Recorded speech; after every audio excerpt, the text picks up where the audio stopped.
Бірақ 3 күндік қымыран екеуін таныстырып барып тоқтады.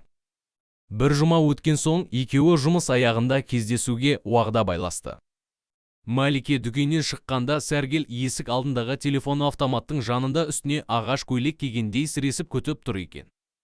Малике мырс етіп күлді де, оның жанынан тық-тық басып ете берді. Сәлеметсіз бе? Деді ағаш денеге жан бітіп. Сіз тұр екенсіз ғой. Сәлематсыз ба? Көп күтіп қалған жоқсыз ба? Жоқ, сіз секілді қызды таңға шейін кірпік ілмей күту де бақыт емес пе? Онда 6 күн бойы бақытты боласыз. Түсінбедім, деді ол сыпайы жымиып. Бізде мен секілді 5 қыз жұмыс істейді. Менімен 6. Ғажап, деді Сәргел басын оқыс шалқайтып, алақанына шарт соғып. Малике оқыс қимылдап күлкісін кілт тиіп, оның бетіне бажырая қарады. Ғажап. Әзіліңіз тамаша екен. Зәремді алдыңыз ғой. Композитор емессіз бе? Жоқ. Доцентпін. Ғалыммын деңіз. Қымыранға көптен құмарсыз ба? Жасымда түйе еміп өскем. Жас кезінде адам бір жануарды еміп өспесе кейін тарихшы болмайды ғой деймін. Менің бір тарихшы танысым бар, академияда. Ол жас кезінде ешкі еміп өсіпті. Қазір күн сайын телефон соғып, ешкінің ірімшігін сұрайды. Ал сіз қымыран сұрайсыз. Ол тағы күлді. Сәргел намыстанған сыңай танытып, зорлана езу тартты. Малике Сәргелмен таныстықты әшейін қызық үшін, ермек үшін бастаған. Бертін келе әуелгі кезде кәрі көрінген тарихшыға бойы үйреніп. Әр сөзін тамсанып айтар мәнеріне, ағаштан шауып жасағандай жүрген кезде қозғалмайтын денесімен мойнының сірескен қалпына, кісіге қашанда астармен сынай қарайтын жұмысқа жанарына күн шыжып тұрса да үстінен тастамайтын галстугі мен пиджагіне жүрек айнытардай бұрқыратып француз духиін себетіне. Осы таныстық аралығында байқап үлгерген оның қытымыр мінезі мен қызғаншақтығына тіпті анық аңғарылып тұратын сараңдығына да үрке қарамайтын болды. Және бұл қасиеттердің бәрі дерлік бұған дейін кездескен жігіттердің жасында да, жасамысында да бар болатын. Сондықтан мұндай мінез Маликеге аспаннан түскендей жаңалық болған жоқ және Сәргелдің олардан бір артықшылығы. Танысқан күні ертеңіне қазы карта сұрап телефон соқпады, салған жерден төсекке де икемдемеді, сыпайы қыдырып, сыпайы қоштасып жүрді. Малике оның үйіне де келді.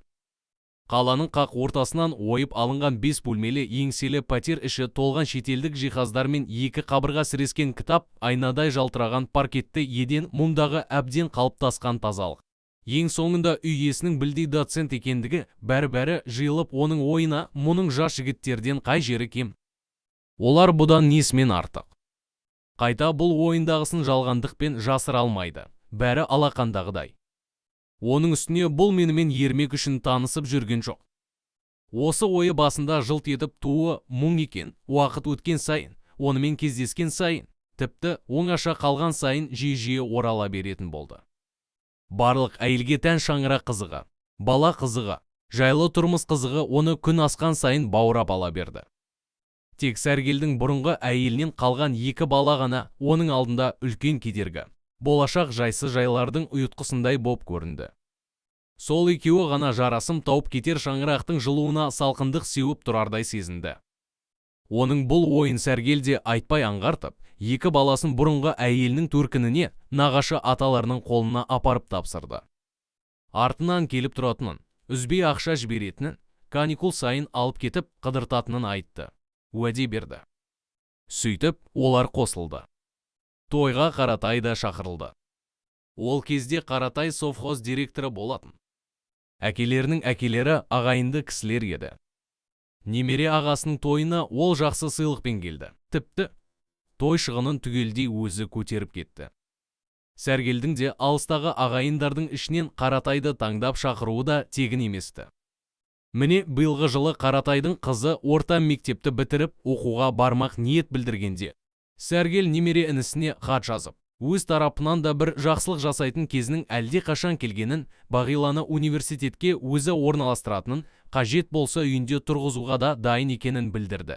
Жиі ішіліп кеткен коньяк пен үй ішінің қапырық ауасы қонақтарды тура мағынасында да, жанама мағынасында да желпіндіріп тастады. Қаратай Малике көңілденген сайын Сәргелдің маңдайы қатпарланып, жұқа еріндерінің жиі жымқырылып, сөзден қалып бара жатқанын байқады. Ол жас жеңгесінің қаншалықты коньяк ішкенін аңғарған жоқ, әйтсе де, оның қара торы әдемі жүзіне қан жүгіріп, кісіге батылды. Тесіле қарайтын қарақаттай жанарына ерекше сиқырлы нұр құйылып, ерке де еркін мінезінің ашыла түскеніне іштей сүйсінсе де, немере ағасының іштей тынып отырған кейпін байқап, Мәликенің әзіл сөздерінің бәріне байыпты да салқын жауап беруге тырысып бақты. Оның бұл жаңа әдісі көп ұзамай өз жемісін де берді. Сәргел ұйқысы қанып оянған сәбиде жан-жағына назар аударып, сөз бен күлкіге араласып, бір шама тіріліп қалды. Қаратай дәл осы сәтте немере ағасына ұнап отырғанына және дастархан басындағы әзіл қалжыңды дер кезінде байыптылықпен алмастырғанына қуанды. Мәлике Бағиланың мазасы кете бастағанын сезіп, оны оңаша бөлмеге алып кетті. Бұрын бұл Сәргелдің екі ұлының ұйықтайтын бөлмесі болатын. Қазір қаңырап бос тұр. Терезеге ашық сары жібектен перде ілініпті, оң жақ бұрышта жиналмалы жұмсақ диван жанында перде түсіне сәйкес сарғыш торшер тұр. Қарсы бетке екі қатар румын кітап сөресі қойылып, оның жоғарғы жағына қатырылған бұғының басы ілініпті. Оның көздері сарғыш торшерден түскен сәуледен жылт-жылт етіп, мына шағын дүниенің көзге көрінбейтін арғы түбінен ерекше бір құбылысты байқағандай аңтарылып қарап қапты. Өзін кім атқанын, неге атқанына, былайғы денесінің қайда жоғалғанын, мұнда не үшін ілулі тұрғанын, кімнің үйіне келіп ілінгенін білмейді де, білгісі де келмейді. Оған ең маңызды нәрсе, осылай кірпік қақпастан тар дүниенің көрінбейтін алыс көкжиегінде болып жатқан белгісіз бір құбылысқа аңтарылып қарап тұра беру. Оған тек қарап тұру міндет. Кімнің үйі болса да ол үшін. Бәрібір, мұп-мұздай музей қабырғасы ма, бәрібір, осылай қарап тұра береді. Дүниеге о баста осылай қарап тұру үшін келген. Қаласаң терезенің бір жағын түгел ашып қой, деді Мәлике. Көшенің бұл жақ бетімен машина жүрмейді. Тыныш. Ал, жайғаса бер. Осы бөлме түбі сенікі болады. Міне, мұнда пластинка тыңдауыңа болады. Пластинкалар мына полкада. Лили Иванова, София Ротару, Луки Маринеску, Арсен Дедич, Бисер Киров, Муслим Магомаев, Дин Рид, Папура Фухуда. Қалағаныңды алып тыңдай бер. Қысылма, өз үйіңдей көр. Мен адам мінезінің ашық болғанын ұнатам. Екеуміз әлі талай әңгімелесеміз. Әзірге қонақтарға барайын, келістік пе? Бағила сыпайы күлімсіреп басы изеді. Мұнда ауа таза, әрі салқын екен. Залда отырған қонақтардың дабырлаған дауыстары еміс-еміс естіліп тұр. Өзі кеткен соң олардың да сәл еркіндік алғаны аңғарылады. Бағила күні бойы темекі түтініне көміліп, керексіз әңгіме мен шудың арасында неге отырғанына таңданды. Ол терең бір күрсініп, диванға шалқалай отырды. Сөредегі қатар-қатар тізілген кітаптарға көзі түсті. Күні бүгін сатып әкелгендей тап-таза. Бағила бұл үйдегі кітаптардың білім көзі есебінде атқаратын қызметінен гөрі мүлік ретінде атқарар рөлі басымырақ екенін аңғарды. Ол есік жаққа жай бір қарап алды да, орнынан тұрып, сөреге жақындады. Қолына түскен бір кітапты алып, атына назар аударды. Эллинизм эстетикасы. Ішін ашты.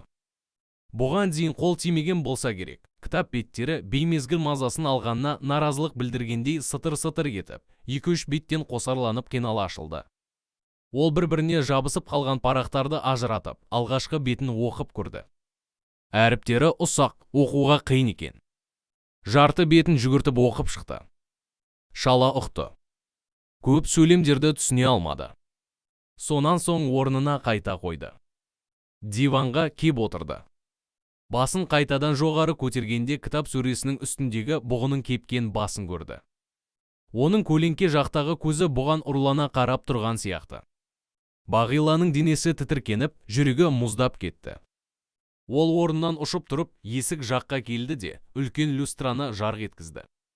Бұғы бұрынғысынша алыс көкжиектен көз алмай қарап тұр екен.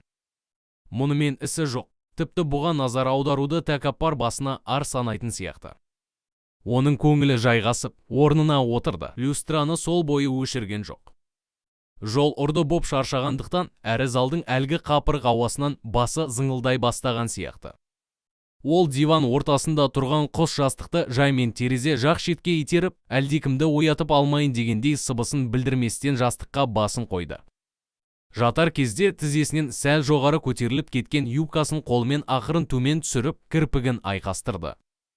Жанарына сіңіп қалған люстраның өткір жарығы көз алдына қысқы қыраудай ақ жарпа ойнатып барып, бірте-бірте алыстады да, төңіректі сұйқылтым қараңғылық басты. Ол осылайша ширек сағаттай қимылсыз жатты.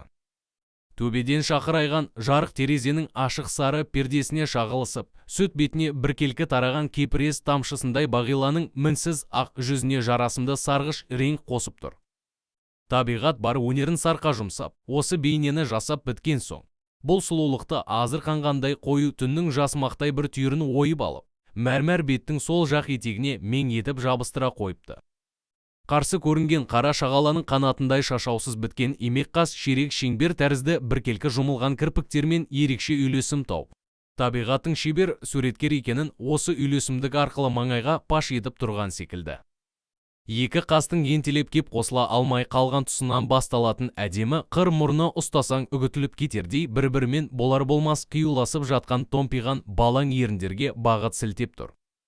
Ақ кофтасын аздап кере бастаған кеудесінің көтеріліп басылғаны болмаса, оның демалып жатқаны да сезілмейді.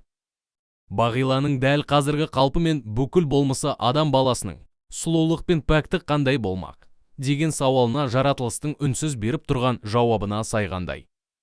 Бағила осылай үнсіз жатып, жол оқиғасын ойша шолғанда кенет жүрегі лүп етіп, еріксіз көзін ашып алды. Жүрегінің лүпілі үдеп бара жатқан секілді. Оның есіне өздері қуып шыққан баяғы жігіт орала кеткенді. Көзін жұмып жатқан әлгі бір сәтте ол жігіт бейнесін анық көргендей еді. Енді оны мүлде жоғалтып алды. Кірпігін қанша айқастырса да, ол бейне дәл жаңағыдай айқын көрінбеді. Ол да осы қалада ғой деген жаңа бір ой кенет жарқ етіп, оның ішкі дүниесіне әрі алқыныс, әрі қуаныш, әрі сабыр тастап өтті. Бағила осы көзге шейін ол жігітті бірде бір рет еске алмағанына, ол жайлы бірде бір рет ойламағанына таңданды, сол үшін бейтаныс бейненің алдында өзін кінәлідей сезінді. Қонақ бөлмеден ду етіп жарылған күлкі, әкесінің әңгіме айтып отырған көтеріңкі даусы, ас үйден Мәликенің шыны ыдысты түсіріп алып, оның күліп парша боп сынғаны естілді. Мас боп қалған ба? Ол еркектермен неге коньяк ішеді? Әлгі ойына қайта оралды. Қайта оралған сәтте қонақ бөлмеде отырғандардың пойыздағы жігітке көрсеткен әділетсіздіктерін мүлдем ұмытқандарын, енді ол жайлы ешқашан ойламайтындықтарын түсініп, олардың бейғам күлкілерін тіпті ұнатпады. Қызық, деді кенет таңданып, мен оны неге ойлаймын?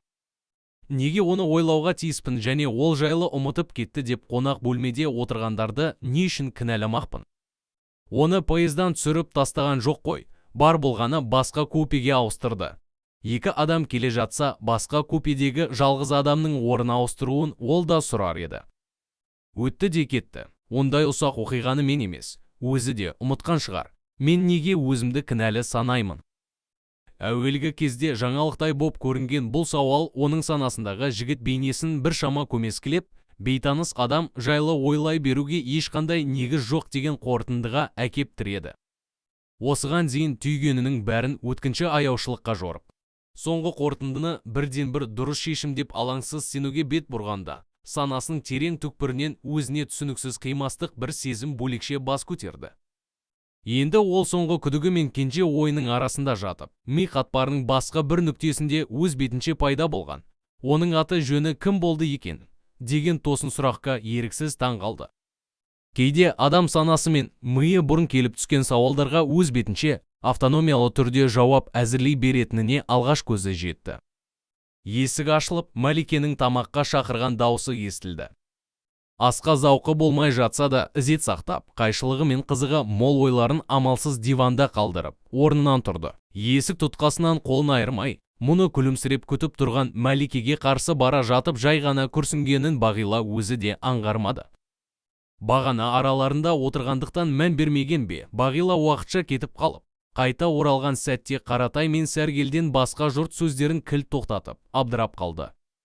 Қастарындағы Мәлике де ас үйге кетіп, бір-бірінің көнтиген ерін Қоңқақ мұрын сыпыра құлақтарына үйреніп қалған кездер есіктен жайлап еніп келе жатқан сұлулықтың үлгісін көргенде таңқалған сезімдерін жасырып қалуға шамалары жетпеп еді.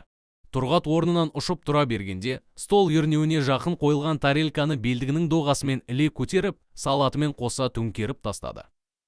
Жерге түскен шанышқыны іле шала қуамын деп шапшаң еңкейген кезде еріп тұрған тортқа маңдайын батырып алды да, бәрібір жұртқа көрінер бет жоқ екенін сезіп, сол бойы стол астына кіріп жоқ боп кетті. Кесірлі шанышқыны тауып, үлкен әбігермен оны стол үстіне қоя бергенде жұрт ду күлді. Тұрғат ванна бөлмесіне шыға жөнелді. Өзінің қызына жұрт назарының қадала қалғаннан бір шама ыңғайсыздыққа түскен Қаратайдың қазіргі күйін мына өрескел қимылдан туған ду күлкі құтқарып алды. Әйтсе де, Тұрғаттың әлгі қимылында тек ізеттілік қана емес, ар жағында басқа да бір жасырын сыр жатқанын жүрегі сезе қойды. Сезе қойды да, Алматы сияқты үлкен қалада сұлу қыздың алдынан талай-талай қиындықтар туарын. Оның бәрін жалғыз ақылмен жеңіп шығу оңайға түспесін тағы аңғарып, көңіліне күні бұрын уайым ұялады. 2 күннен соң Қаратай елге қайтты. Бұлар оны аэропортқа шығарып салды. Самолет ұшуға 1 сағаттай уақыт қалғанда бір топ жігіттерді билет тіркеуге, Мәлике мен Бағиланы газет-журнал алуға жіберіп, Қаратай Сәргелді оңаша алып шықты. Мәлике екеуіңіз Бағилаға бас-көз болыңыз, деді әкелік көңілмен. Менің неге мегзеп келе жатқанымды түсініп келе жатқан шығарсыз. Әлбетте, деді Сәргел бірден ойлы қалыпқа көшіп. Бағила балаларыңның ішіндегі ақылдысы. Бірақ, ақылының қарағанда өз дегені молдау. Сіз сияқты тәжірибелі педагогтардың қақпайы артық та болмас еді. Өз қызыңыздай көріп тәрбиелеңіз. Айтарың бар ма? Алыс адамдар емеспіз ғой, неге өз қызымдай көрмейін? Рахмет, Сәке, басқа айтарым жоқ. Өз жағдайыңыз қалай? Жаман емес, жүріп жатырмыз. Ол тамағын қырнап, иығын көтеріп қойды. Оның бұл қимылынан Қаратай немере ағасы әлденені айтудың ретін таппай келе жатқанын байқады. Айта беріңіз, менен несіне қысыласыз? Деді ол өзімсінген қоңыр үнмен, биылғы қыста. Докторлығымды қорғауым керек еді. Жазып біттіңіз бе? Біттім. Машинкаға бастырып та қойдым. 0, құттықтаймын, әлі ертерек. Ертерек болатын тағы бір себебі, деді Сәргел Қаратайдың назарын келесі айтылар ойларға аудармақ боп даусын көтере. Менің осындағы кейбір әріптестерім көп кесірін тигізетін түрі бар. Неге? Сол, менің доктор болуымды қаламайды. Басты о себеп осы. Бірақ бұл ойларын жүзеге асырудың жолдарын мен сияқты емес, жақсы меңгеріп алған. Жауапты кісілерге телефон соғады, сыртыңнан біреулерге жамандайды. Ғалым емес, деген сияқты пасық пікірлер таратып, газет-журналдарға мақала жаза қалса фамилияңды даттаған тізімге қоса салады. Қайсы бірін айтасың, кісінің кісіге жасайтын қиянаттарының түрі мен формасы таусылама. Үстімнен ары жазғандары да бар. Ауызға алуға ұялатын фактілер. Бұрынғы әйелін өзі өлтірді деп те көрсетіпті. Ол өлгенде менің хал үстінде жүргенім өзіңе аян ғой. Жас әйелге үйленді деп те жамандайды. Менің ішкі шаруамда нелері бар. Ал 70-тегі кемпірге үйленсем қайтер еді? Кемпірге үйленді деп арыз жазбақ па? Және бұл фактілердің ғылымға менің докторлық диссертацияма қандай қатысы бар? Сәргел әр сөзін нықтап, Қаратайдың ойында күдікке саңлау қалдырмай асықпай айтып шықты. Ғылым адамдарының арасында бақталастық болып тұратынын естіге, деді Қаратай өзі тартып. Екеуі аэровокзалдың маңдай алдындағы алаңның аяғына жетіп, кері қайтты. Болып тұратын, деді Сәргел мырс етіп. Нағыз бақталастық біздің ауылда, бауырым. Сырттай күлімсіреп, іштей атарға оғы болмай жүреді. Өзіңіз не әрекет жасап жатырсыз? Менде не әрекет болады? Құдай жалғыз, мен жалғыз. Қаратай үнсіз қалды. Немере ағасының бүкіл өмір жолын, мінез құлқын жақсы біледі. Құдай жалғыз, мен жалғыз, деп алақан жайған шарасыздығына сенейін десе. Оның да тектен-тек қарап жүрмейтінін, осыдан 3-4 жыл бұрын біреулердің үстінен ары жазып, онысының фактілері расталмай, орнынан айырылып қала жаздаған. Солай еді ғой деп бұл айта алмады. Тіпті, әлгі сөздерінің тең жарымы өтірік болған күнде де олардың арасындағы туыстық қатыс Қаратайды қолдан келгенше көмек беруді. оның тірлігіне араласуды лажсыз мойынға жүктегендей еді. Сонда, менің тарапымнан қандай көмек бола алады? Деді ол мәселенің басын ашып алмақ боп. Мен қайдан білейін? Деді сәргел әңгіме практикалық бағытқа тез көшкеніне іші жылып. Партиялық ұйымдардың қолы ұзын қой. Қаратай оның бетіне қарап, сыпайы күлімсіреді. Осы кісі қу адам деймін, деді көзін қайта төмен түсіргенде іштей. Мені сынап келе жатқан жоқ па? Сөзіне қарасаң ештеңе білмейтін жан сияқты. Көзіне үңілсең білмейтін нәрсесі жоқтай көрінеді.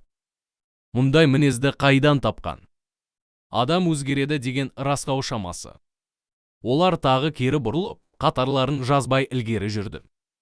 Өзім болсам кетіп бара жатырмын, деді Қаратай сәргелдің жауапты ұзақ күтіп қалғанын сезіп. Бұл шаруаны кеше айтқаныңыз жөн болатын еді. Және бұл мәселемен кімге бару керек екенін де білмеймін ғой. Академияда қорғайсыз ба? Университетте ме? Университетте. Кіммен сөйлесу керек екен? Сәргел үшін де, Қаратай үшін де азапты минуттар басталды. Кіммен сөйлесу керек екенін сәргел жақсы біліп келе жатты және бұл жайлы Қаратайды да жақсы біледі деп сеніп, оның балаң сұрақ қойып келе жатқанына ызаланды. Ал Қаратай болса сәргелдің дәл қазір өзі жайлы не ойлап келе жатқанын. Салған жерден екеуінің де ойына орала кеткен кісінің атын ауызға ала қоймағаны үшін немере ағасының өзін жазғырып келе жатқанын сезді. Өзімен институтта бірге оқыған жолдасы осыдан 7-8 ай бұрын министрлікке қызметке барған. Сәргелдің де, Қаратайдың да ойында тұрған адам осы. Бірақ, Қаратай жолдасының алдына мұндай келеңсіз мәселемен барудың ретін таппай, іштей қиналып келе жатқанды. Жарайды, Сәке, деді ол әлден соң білдірмей ауыр дем алып, сөйлесермін. Кіммен? Жолдастар бары ғой. Ол екеуміз мұндай мәселемен сөйлесіп көрмеген едік. Ыңғайсыз болса да амал жоқ. Келесі айда республикалық партактив болады. Сонда арнайы кіріп айтармын. Сәргел иығынан ауыр жүк түскендей Қаратайға сездірместен терең күрсінді. Жолдастар бар ғой. Дегенде немере інісінің кімді айтып тұрғанын, оның кімге арнайы кіріп шығатынын бес саусақтай білді. Оның кеудесіне ерекше бір көңілділік құйылып, дүние құлпырып сала берді. Сол құлпырған дүниеде бұл аяғын нық басып, жолындағы кедергілерді оп-оңай жапырып жүре беретіндей сезінді. Сәке, деді сәлден соң Қаратай. Сәргел жалт қарады. Оның жүзіндегі кенет үйіріле қалған байыптылықты, сабырлылықты көріп, Сәргел бар ынтасымен құлақ түрді. Бағилаға арнаған бөлме екі ұлыңыздың бөлмесі екен. Келесі келгенімде екі ұлыңызды және аналарының портретін сол бөлмеден көретін болайын. Мұның мәнін таратып айтып жатудың қажеті жоқ, түсінерсіз деп ойлаймын. Мәликеге де айтып кетем. Мына сөз Сәргелді толқытып кетті. Әзілқалжыңмен, ірілі уақты әңгімемен, сапырылысқан гу-гу күлкімен жүріп-ақ немере інісінің үй ішіндегі олқылықты байқағанына, ойының беріде емес, әріде жатқанына іштей риза болды. Олар алаңның аяғына жетіп, кері бұрылғанда радиодан самолетке отырғызу жайлы хабарлаған диктордың даусы естілді. Қабылдау емтихандары аяқталды. Бағила тарих факультетінің студенті болды. Неге екені белгісіз, ол өз фамилиясын студенттер тізімінен оқығанда бұрын ойлағандай соншалықты қуанған жоқ. Керісінше, тізім ілінген қағаз түбінде ебіл-дебіл боп жылап тұрған қызды көріп, жүрегіне көңілсіз бір мұң ұялады. 3 жыл. Құдайғай, 3 жыл, деді қыз жылап тұрып, ауылға қалай барамын? Жоқ, бармаймын, өлсем де бармаймын. Ол 2 жыл қатарынан келіп, екеуінде де бір балы жетпей түсе алмапты. Биыл жарты балы жетпеген. Бағила университетке өзі түскенін, немесе әкесінің немере ағасы түсіргенін де білмейді. Әйтеуір емтихандарды жақсы тапсырып шықты. Бәлкім, мен осы қыздың алдын ораған шығармын, деді ол өзіне өзі. Мен келмесем, оның студент болуы да ғажап емес қой. Ол тәмпіш мұрын қара қыздың алақайлап қуанғанын көрді. Тарихтан ауызша емтихан көзінде ол құлап қалған. Келесі жолы, шет тілден емтихан тапсыруға келгенде, оның да отырғанын көріп Бағила өз көзіне өзі сенбеді. Бүгін студент боп, қуанышы қойнына сыймай барады. Ол осы сәтте анау тәмпіш қараны мейлінше жек көріп кетті. Жүрегіне мұз басқандай ішкі дүниесі қалшылдап, ілгері қозғалды. Кішкене қара сумкасынан 2 тиын алып, телефон автоматтың будкасына кірді. Сүйрік саусақтармен асықпай 6 цифрды терді. Алло. Лике, мен ғой, Бағиламын. Мәлике өзін осылай атағанды жақсы көретін. Бұл оның соңғы кезде ойлап тапқан аты. Мәликенің «мә» деген буынын алып тастасаң Лике болады да шығады. Әрі қысқа, әрі оңай, және бұл ат жеңеше, немесе тәте деген өзіне ұнамсыз атаулардан құтқаратын табылған әдіс. Аржақтан Мәликенің үрейлі дауысы сампылдай естілді. Не болды? Жақсылық па? Түстім. Тұл. Зәремді алдың ғой. Бір қырсық болып қалған екен деп. Неге көңілсізсің? Студент болған адам қуанбай ма екен? Қуанып тұрмын ғой. Қуанғаның осы ма? Ой, елігім менің. Қазір маған кел. Оған шейін мен сәрге телефон соғайын. Кімге? Сәрге. Сәр дегенім ғой. Сәргелді айтам. Аға. Жарайды. Ол будкадан шығып, такси аялдамасына шейін жаяу жүрді. Бағила Мәликенің кісі атын ыңғайлап өзгертудің үлкен шебері екенін аңғарды. Өзімен бірге жұмыс істейтін құрбыларының бәрін бұл басқаша атайды, және олардың бәрі ренжімейді. Керісінше, оған қуанатын сияқты. Кезек бір күн өзіне де жететінін ол күні бұрын сезетін. Сэр, деді мырс етіп. Қызық. Бағила Сәргелді көз алдына елестетіп, оған қарап ойша, сэр деп көріп еді. Бұл сөзімен Сәргелдің болмысының бір-біріне мүлдем қайшылығын байқап, дауыстап күліп жіберуге аз-ақ қалды. Сол күні олар Сәргел үшеуі Медеудегі ресторанға барды. Сәргел осы оқиғалардың бәрінің қас батырындай өзін ерекше асқақ ұстап отырды. Әйеліне де, Бағилаға да үлкен қамқор дауыспен тіл қатып, даяшылармен сөйлескенде де өте сыпайы жұмсақ қарым-қатынас сақтап, мәдениеттің жоғары үлгісін көрсетуге тырысты. Бұлар терезенің жанына жайғасқанды. Мәлике көк пүліш пердені ысырғанда шыршалы таудың ұшар басы қол созым ғана жерде тұрғандай ап-анық көрінді. Қала адамдары үшін күннің батқанына ширек сағаттай болды, ал мұнда ұясына енді еніп бара жатыр. Аспан шайдай ашық. Батыс жақ қызыл жалқынға бөленіп, бар әлемді қызғылт түске бояған. Бұдан біраз бұрын қолдан жасалған қопарылыстың нәтижесінде пайда болған екі тауды бір-бірімен жалғастырып тұрған фантастикалық алып тоған миллионға жуық өмірдің қорғандай. Жылдар бойы халыққа төніп келген сел қауіпін ауыр денесімен бір жолата тұншықтырып маңға жатыр. Оның үстіне селдір-селдір боп шөп өсе бастапты. Әр жерден қылтиып кейінен отырғызылған жас шыршалар көрінеді. Осы екі таудың арасынан мәңгі мұз таулар мізбақпай бері қарап тұр. Әйгілі Медеу мұз айдыны батар күннің шұғыласымен қоштасқысы келмегендей бір түрлі түнеріңкі, ренішті түрге еніпті. Күн батты. Тау аңғары күңгірт тартты. Екі таудың арнасымен бері құлаған мұз таудың суық желі төменде ағып жатқан тасты өзенді жалай соғып, ұйтқыған салқын самалы толқып келіп, терезеден сыртқа үңілген бетті сипап өтеді. Ауа кәусардай таза. Жұтқан сайын құмарта түсесің. Өз табиғатымызды өзіміз бағаламаймыз, деді Мәлике бері ентелеп тұрған шыршалы шыңнан көз алмай. Жақында біздің институттың ректоры, Мәлике халық шаруашылығы институтына сырттай оқуға түскен, Швейцарияға барып келді. Ле Алатауы мен Медеу аңғарының сұлулығына жететін табиғат дүниеде жоқ екен деп келді. Мүмкін, деді Сәргел әйелімен 2-3-ті келісіп, бұл әңгімені сен қалай тыңдап жүрсің? Мәлике терезе жаққа майысқан денесін тез түзеп, күйеуіне қарады. Кездесу болды. Сэр, деді ол екі қасын бірдей керіп жеңіл жауап берсе де зілін жасыра алмай, институт студенттерімен. Түсінікті дегендей Сәргел бір жұтынып алды. Жұтынған кезінде кеңірдегіндегі тобықты бір түйін Поршен сияқты өңешіне жүгіріп барып, асығыс, кері қайтып келді. Бұдан соң даяшы шампан әкеп қойғанша Мәлике үнсіз отырды. Бағила бұл үнсіздіктен қысылып, екі қолын қайда сыйғызарын білмей, бірде шанышқы мен бокалдарды қажеті болмаса да орнынан қозғап, бірде жағын таянып ақ басты шыңдарға қарады. Даяшы шампан әкеп қойды. Қандай шоколадыңыз бар? Деді Мәлике, Пушкин ертегілері, біреуін. Сонан соң бір балмұздақ әкеліңізші, құп болады. Аласа бойлы жігіт ізетпен еліп, тез-тез басып жөнелді. Жігіттердің даяшы болғанын жек көрем, деді Мәлике шампан ашуға кірісіп. батыс елдерінде әйелдердің даяшы болғанын жек көреді. Өтірік.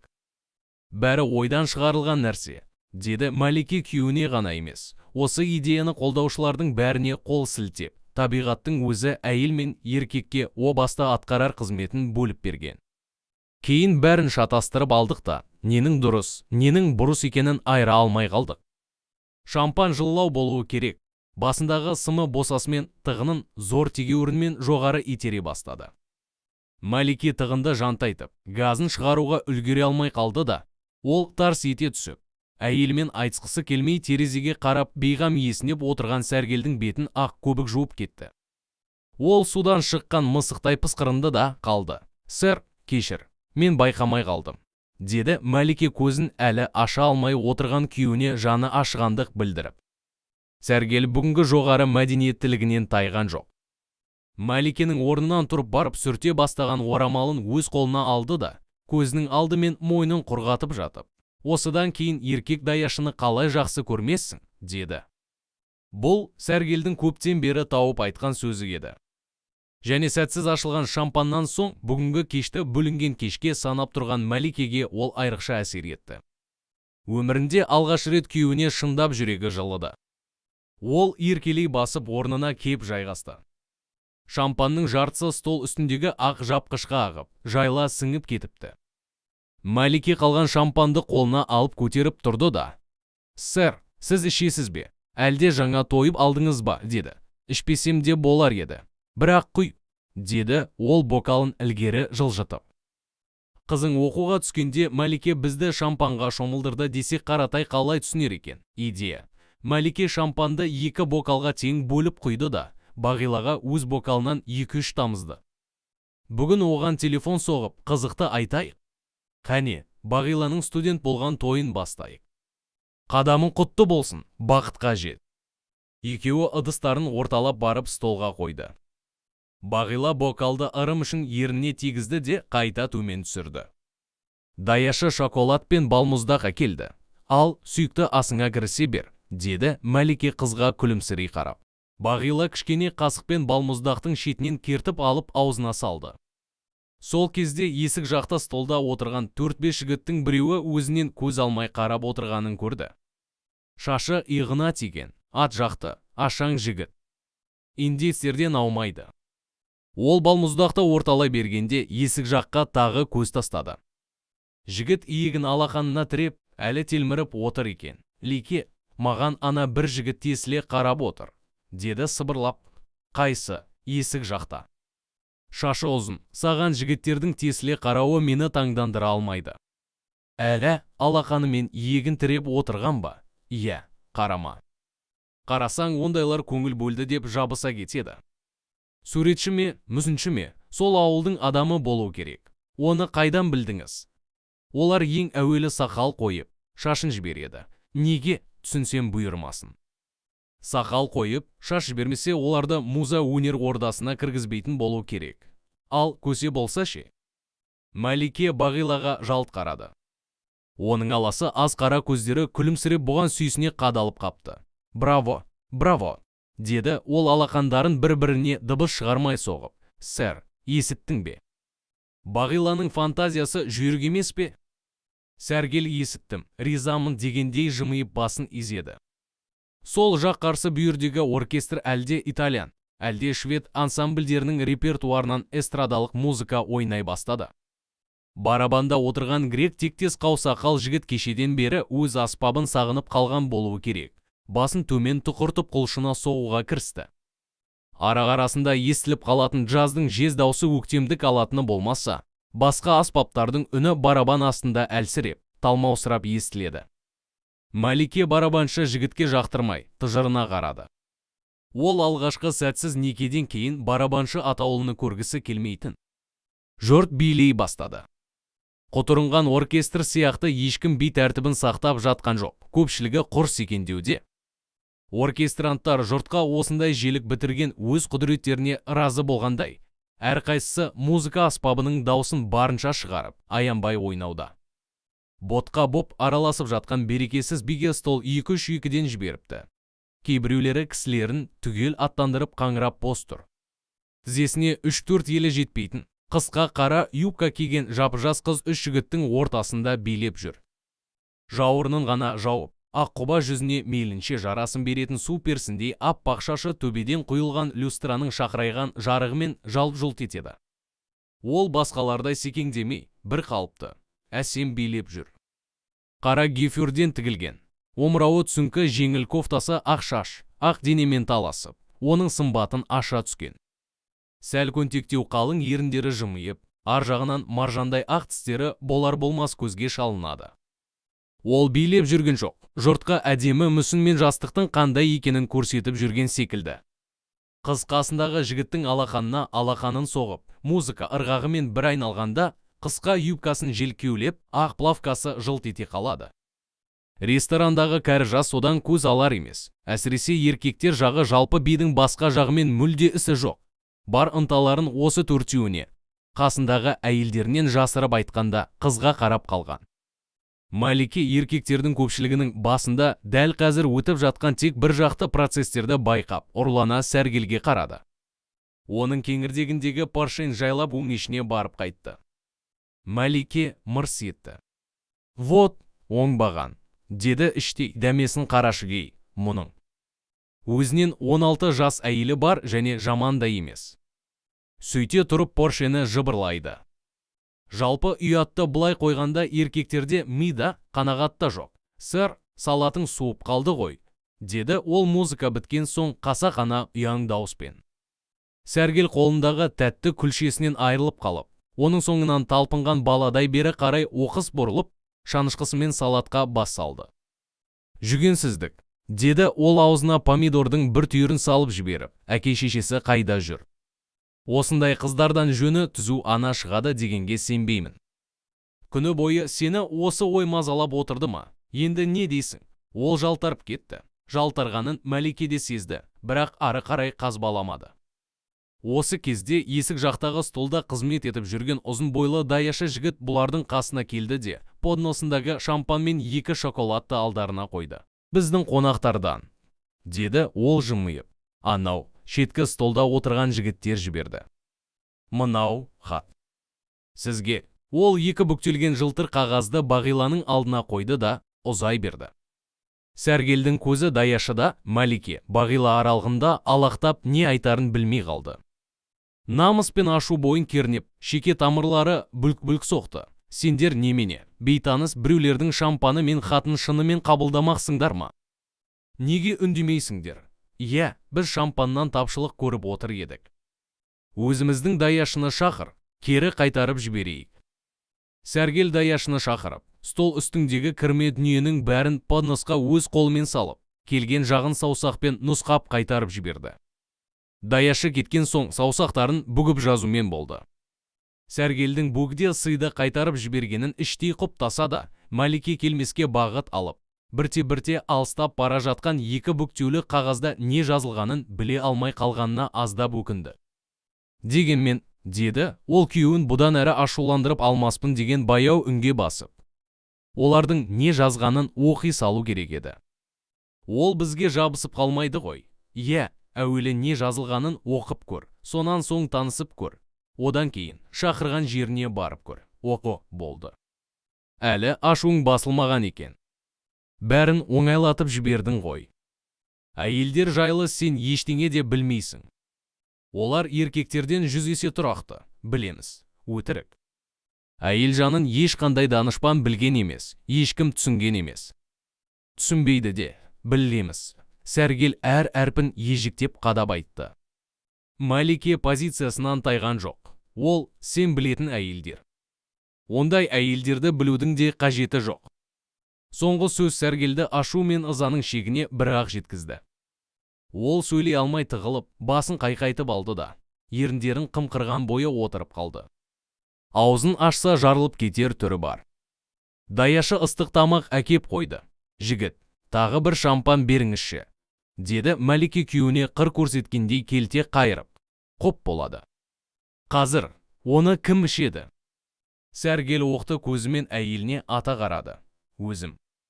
Сәргелдің айтар сөзі де, жасар амалы да таусылып, бір құдайдан ғана көмек сұрағандай, Алатаудың алыс шыңдарына қарады. Енді сөйлесе екеуінің бір жола ұрысып тынарын. Сөйтіп бүгінгі қуанышты кешті өздері бұзатынын және бұл хабардың Қаратайға да жетіп қалуы мүмкін екенін ойлап, ол ақырын бір күрсініп шанышқыны қолына алды. Неткен аңдысып қалған адамдар, деді іштей Бағила. Бүйтіп қалай өмір сүруге болады, және алда әлі талай жылдар бар емес пе? Егер әр сөзге осылай ұстаса беретін болса. Мұның несі өмір, несі қызық? Малике әйелдер жайлы неге айтты? Ол қандай әйелдер? Оған сәргелдің қатысы қанша және ең бастысы ол неге ашудан жарылып кете жаздады? Бағила бұл сұрақтардың бірде-біріне жауап таба алмады. Ол өз анасын еске алды. Момын қанша ашуланса да қатты сөзі жоқ. Балалары мен күйеуінің қас-қабағына қарап, солардың денсаулығы мен жақсы тұрмысына өмірін бағыштаған, дүниеде жамандық бар деп ойламайтын дарқан адам. Ол да институт бітірген. Мына өмірдің толып жатқан қызығы мен қайшылығын ол да жақсы біледі. Адамдардың бір-біріне жасайтын қиянаты оны да, өздерінің шаңырағынан да айналып өткен жоқ. Күйініштері де, сүйініштері де болды. Бірақ ол бәріне төзе білетін еді, күте білетін еді. Алғашқы кезде бұл онда не екінші, не үшінші класста болатын. Әкесі бас агроном болып жүргенде совхозда 2 жыл құрғақшылық боп, жоспар орындалмаған соң оны қызметтен алып тастаған. Ол кісі кінә өзінде емес екенін, мұндай жағдай жалғыз бұл совхозда емес. Барлық аудан, қала берді облыс басына түскен ауыртпалық екенін, қолында бар мүмкіндікті аяп қалмағанын айтып ешкімге түсіндіре алмады. Үйге келген ағайын құрдас боп, араласып жүретін аудандағы кейбір жауапты кісілер де барлық қырсық тек Қаратайдан келіп отырмағанын, бір агрономды алып тастағанда аспаннан жаңбыр жаумайтынын айтып араға түсе алмады. Тіпті совхозға келгенде олар үйге де кірмей кетті. Бұл Қаратайдың шаруашылыққа араласқан кезде алдынан мінезі мен қасиеттері боларын аңғартқан алғашқы сабақ еді. Кешегі дос деп жүрген адамдарының ара түспек бұлай тұрсын бүгін танымайтын кісідей бұған қарамауы, үйіне келмей кетуі оның қабырғасын сөгіп кеткендей болды. Нөл қатты қынжылды. Бұл арада кешіп кетіп, сырдың жағасына барып жалғыз үй отырсам ба екен деп те ойлады. Әйелі Ғайникамал ғана тоқтау салып, кездескен қиыншылықты ер азаматтай көтере білу керектігін айтты. Екі қолға бір жұмыс. Бас агроном болмасаң, жай агроном боларсың. Тіпті, жұмысшы болсаң да қазір өлетін күн жоқ, деп оның күйінішін басты, ашуын сабасына түсірді. Бұл жерде ақ ұрып осқа жата бергенше документтеріңді туралап алып, облыстың бірінші басшысына кір деп ақыл айтты. Қаратай ары-бері толғанып кеп, Ғайникамалдың ақылына тоқталды. Шынында, бұлар түсінбеген нәрсені сол кісі түсінер, менің аянып қалмағанымды ұғар. Мұнда жатып әділдік іздегеннен не табам? Ол солай етті. Мұның әңгімесінен адалдықты, іскерлікті аңғарды ма, басшы ұзақ үндемей отырып, көрерміз. Қосымша хабарлармын, деген. Арада бір ай өткен соң Қаратай бұрынғы жұмысына қайта бекітілді. Ауа райы да, көңіл күйі де жақсарғандықтан шығар, совхоз сол жылы жоспарын 1,5 есе артық орындады. Бұл Қаратайды қанаттандырып, өзінің қабілетіне, қайратына деген сенімін қатайтып кетті. Келесі жылы да өнім жақсы болды. Облыстық партактивке бірінші хатшы Қаратайдың іскерлігін, қабілетін мақтады. Келесі жылы көктемде ол совхоз директорлығына жоғарылатылды. 3 жылдан соң аудандық партия комитетінің 2-ші секретары, онан соң 1-ші секретары боп тағайындалды. Ғайникамал осы оқиғалардың бәрінде де бір қалыптан, бір мінезден тайған жоқ. Жасымады да, тасмады да, күйеуінің күйініштен артық айтқан, абайламай айтқан сөздеріне де ашу шақырмайтын. Пәлі, бұл сен айтатын сөз бе еді, дейтін әбден тыңдап болған соң. Қаратайға тоқтау салып, ақылға келтіретін, ойландыратын да Ғайникамалдың осы байыптылығы, естілігі еді. Және бұл байыптылық пен естіліктің аржағында шаңырақ пен күйеуге деген әйтеуір бас иді. Қара құлшылық емес, жарға деген нәзік бір жылылық, жанашырлық аңғарылушы еді. Қаратай да оны түсінетін, бертін келе әйеліне ешқашан дауыс көтермейтін, көңіліне тиер артық сөз айтпайтын болды. Бәлкім, махаббат деген осы шығар, дейтін Бағила өскен соң өзіне өзі. Сәргел мен Мәлике тамақтарын жартылай жеп, ортаға ысырып қойыпты. Бағила шампанның ашылғанын да, екеуінің бір-бір бокалдан ішіп тастағанын да аңғармай қапты. Соған қарағанда екеуі де өз бетінше құйып, өз бетінше ішкен болулары керек. Олардың тұмсарып үнсіз отырғанынан Бағила өзін қолайсыз сөзіне бастады. Анда-санда ауызбен айтылғаны болмаса, мұның студент болған қуанышы да сезілмейтін сияқты. Қайта, осы оқиға ерлі-зайыпты адамдарды тау басына алып шығып, екеуінің ұрысуына себепкер болғандай көрінді. Оның үстіне, әлгі бір бөгде сый, екі бүктелген қағаз оны қорлап, туыстарының алдында ұятқа қалдырып кетті. Бәлкім, Сәргел мұның бәрін өзінше жорып, бұған өзінің әйеліне басқаша қарап отырған шығар. Ол да мүмкін. Олай ойлау Сәргел сияқты адамдарға, тек соларға ғана тән. Бағила кенет өзін жалғыз қалғандай сезінді. Мына тау, анау гүрілдеп жатқан өзен, прожектор сәулесімен ап-анық көрініп тұрған комплекс, шулы қала мен оның сапырылысқан адамдар, алда тұрған белгісіз. Бейтаныс студенттік өмір, мына ресторан, бей-берекет музыка, қала берді сазарып отырған Сәргел мен Мәлике, бәрі де өзінен алыстап, суып бара жатқандай болды. Бұл жерде ішкі сырын ақтаратын, қандай сәтсіздікке ұшыраса да көңілге медеу тұтатын. Ақ сеніммен арқа сүйейтін адам жоқтың қасындай.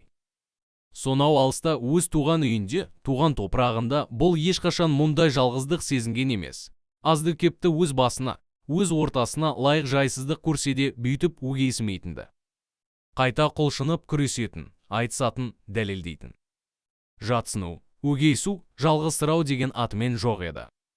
Тіпті бір баланың бұған жазған сүйіспеншілік хат солай аталған.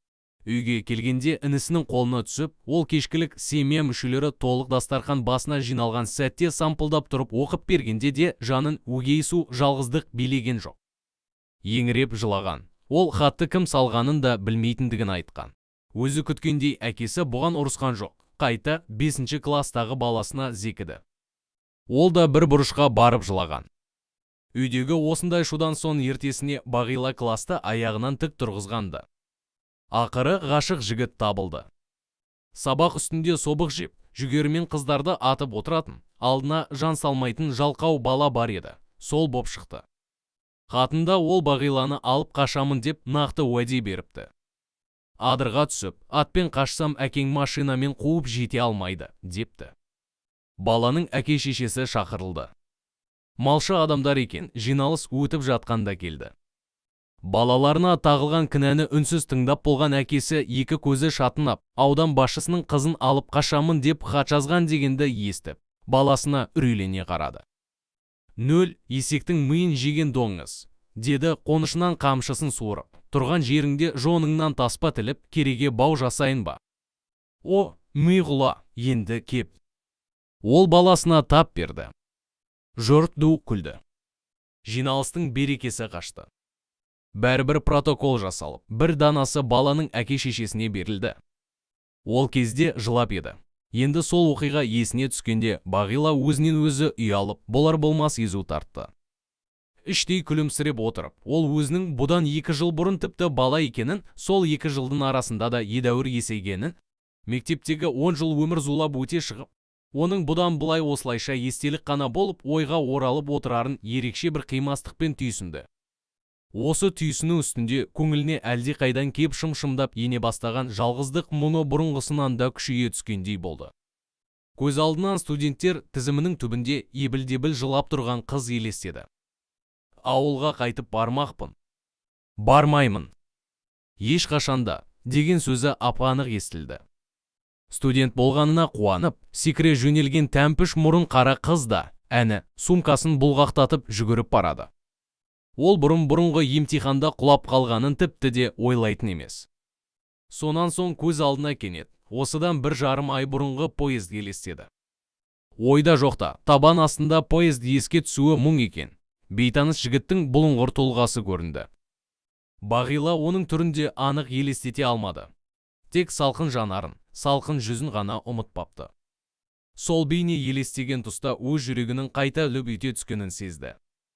Көңіліне там-тұмдап ене бастаған белгісіз мұң мен жалғыздық сезімі күн шыққан шақтағы тұмандай ыдырап сала берген тәрізді. Шынымен бе, деді ол өзіне өзі. Мен шынымен сол бейнені ұмыта алмай жүрмін бе? Неге? Ол бұл сұраққа да жауап таба алмады. Және көңіл түбін ақтарып жауап іздегісі де келмеді. Іздей қалса өзі-өзінен айтылар бөлекше батыл жауапқа тап болармын деп қорықты. Осы сезімдердің құрсауында отырып, ол жан-жағына қарағанын да аңғармай қалды. Неге қарағанын да білмеді. Осы 1,5 ай бойы ол бейтаныс жігіт жайлы ойласа, әлденеге сабыры мен шыдамы қашатынын, өз бойынан өзіне жат бөтен бір қимыл пайда болатынын, бұған шындап таңырқаса да, жан түбінде өзінен де жасырынып оған деген ерекше бір ықылас сақталып қалғанын соңғы кезде анық сезіне бастады. Ми клеткалары кей кезде өз бетінше автономиялы түрде жұмыс істей береді. Өз сөзі, өз тұжырымы. Оның рас екеніне ол тағы таң қалды.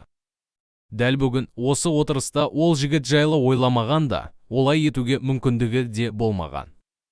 Бірақ санасының алыс бір нүктесі ол жайлы ылғи да бір күтпеген жаңа тосын тұжырымдар дайындап қоятын секілді.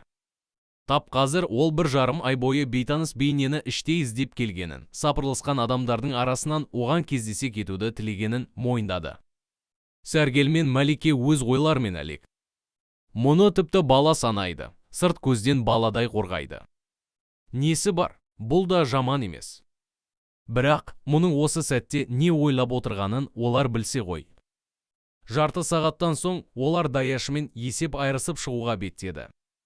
Мәлике есік жақта өздерінен әлі назар адастырмай отырған жігіт столының жанына жақындағанда Бағиланы сол жағына, сұғанақ көзден таса жаққа алып өте берді. Сәргел кез келген күтпеген жағдайға дайын екенін танытып, олардың соңынан батыл да нық қадаммен қаздаңдап жүріп отырды. Жігіт бұлар жақындаған кезде алдынан шығып, көлденеңдеп тұра қалды. Кешіріңіз, деді ол әуелі Мәликеге, сонан соң Бағилаға қарап. Жолды босатыңызшы, өтінем, деді Мәлике мұндай көргенсіздікке төзе алмай ызаға булығып. Кешіріңіз, мен сіздерге сый жіберіп, ағаттық жасаған шығармын. Азамат, милиция шақырсын демесеңіз, орныңызға отырыңыз, деді олардың жанына жеткен Сәргел. Бұл неткен ұятсыздық, мен сіздерден кешірім өтініп тұрмын ғой, көрінген адамның кешірім сұрағанын кешіре алмаймын, деді Сәргел шыға беріс есіктің маңдайшасынан көз алмай, сонда да кешірдік. Енді жолдан бұлай тұрыңыз, менің ешқандай жаман ниетім жоқ, деді жігіт ойындағысын айтып қалуға асығып тез-тез сөйлеп. Ол әйел адамның жұмсақтығынан үміт күткендей Мәликеге қарады. Ұятты жеңіп алдарыңыздан көлденең шықпасам, сіздерді басқаша қалай аялдатпақпын. Менен қорықпаңыз, ағаңыз бола ма, әкеңіз бола ма, мына кісінің шошынғанындай мен көше бұзығы емеспін. Суретшімін. Манағы жіберген қағазымды дүниеде осындай сұлу қыздың ол Бағила жаққа қарады. Бар екеніне риза боп, ғайыптан тайып мұнда келе қалғандарыңыз үшін сіздерге рахмет айтып едім. Менің басқа сөзім жоқ, жігіт жолдан ысырылды. Мәлике ақтарыла кеткен мына жігіттің сөзіне не жауап берерін білмей дағдарып қалды да, сендім дегендей жылы шыраймен бас изеп өте берді. Бұрқыраған қоспасы шындық алдында іші жылып, әуелгі кезде тым қатты кеткеніне ұялды. Әйтсе де, ағаңыз бола ма, әкеңіз бола ма, деп байқаусыз жанын шымшылағанын, сол сөзі арқылы Сәргелдің намысына тигенін де аңғарды. Бұл үшін ол жігітті кінәлаған жоқ, тек Сәргел ашуланбаса екен деп тіледі. Құдай-ай, осы Алматыда жөндеп демалатында орын жоқ, деді ол бұрқырап, жұрттың бәрі билейді, жұрттың бәрі арақ ішеді деп ойлай ма екен. Келсең тұра қашқын келеді. Қарамайдай жабыса кететіндері тағы бар. Суретші. Суретші болса суретін білсін. Тауды салсын, тасты салсын, маған десе тасбақа салсын, онда менің шаруам не? Ол такси аялдамасына шейін сөйлеп барды. Таксиге отырған соң да өзі сұрап, өзі жауап беріп, сол жауабынан қайта өршеленіп, үйге шаршап жетті. Мұнда келген соң да біраз сөйлейтін сыңайы бар еді, табан астында қан қысымы жоғарылап төсекке жатып тынышталды. Мәлике оның қан қысымы жоғарылап болса да, әйтеуір тынышталғанына қуанды.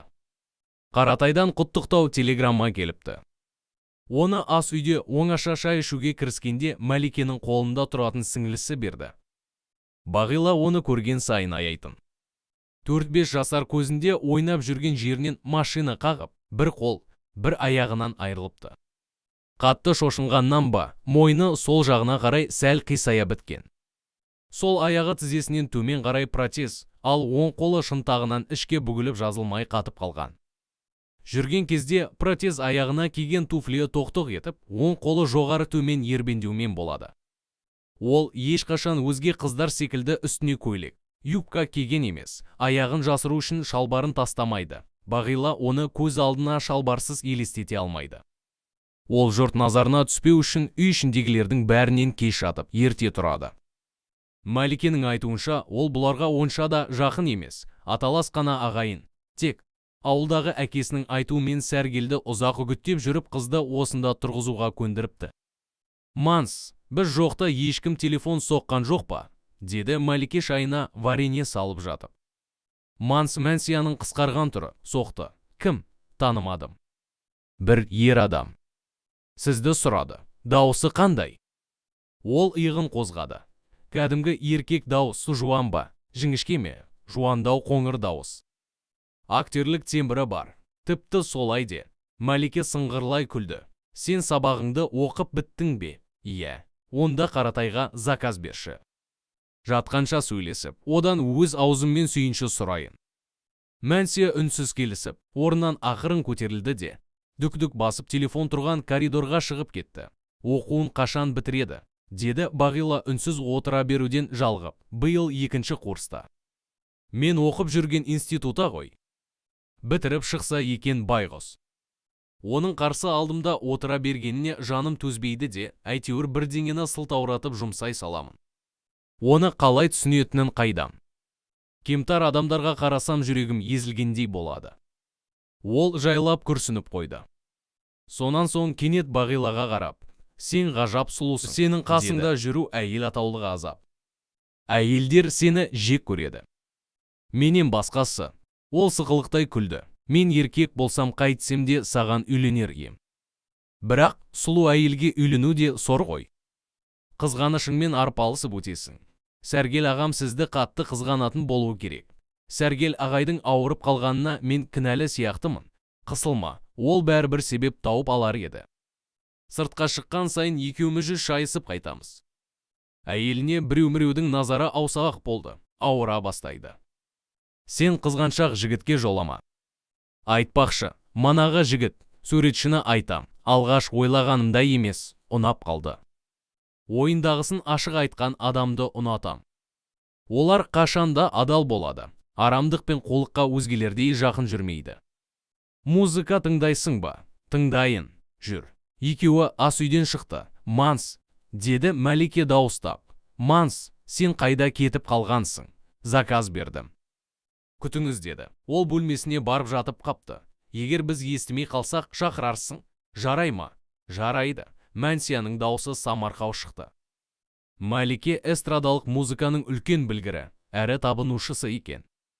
Магнитофондағы пленкалар мен пластинкалар тек эстрадалық оркестр мен эстрада әншілерінің орындауындағы музыкалар. Ол мелодия 103 стереосының интим деген кнопкасын басып қойды да, грек әншісі Иваннаның орындауындағы пластинканы ойнатты. Онан соң Эдита Пьеханы қойды.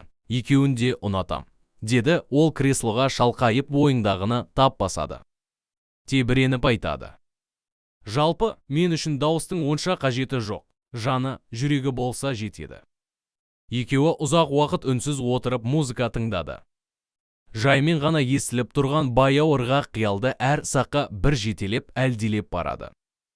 Тыныш үй, дүниесі түгел тіршілік, мүлгіген салқын кеш адамды бейғамдыққа, алаңсыз өмірге, уайымсыздыққа баурайтын сияқты. Бағила Мәликенің мінезіне таңғалды. Ол күйеуінің қасына жағдайын сұрап қайтып баруды да, өздері келуден азғақ бұрын ұйықтап қалған үйілмелі-сүйілмелі екі баласының қандай жағдайда жатқанын көруге де бармады. Олардың тамақ ішкен-ішпегенін де сұрамады. «Бәлкім Мәнсияға сенетін шығар», деп ойлады Бағила, өліп кете жаздайды. Орынсыз қызғана береді. Ләйлісін шыбыннан қызғанатын Мәжнүннің таза қызғанышы емес, ұсақ қытымыр қызғаныш. Кейде ызанды қайнатады. «Бағила, сіз оны ұнатасыз ба?» деп сұрап қала жаздады да, бұл жайттар жайлы сөз қозғаудың әлі тым ерте екенін, алда талай-талай оңаша түндер мен күндер бар екенін еске алып үнсіз қалды. Әйтсе де, Мәликенің Сәргелді шын көңілмен ұнатпайтынын, олардың бір-біріне деген ықыласы тек ерлі-зайыптылықтың салқын парызынан екендігін, жастары мен мінезі әрқилы адамдардың арасында терезесі тең махаббаттың болуы мүмкін еместігін ол іштей топшылады.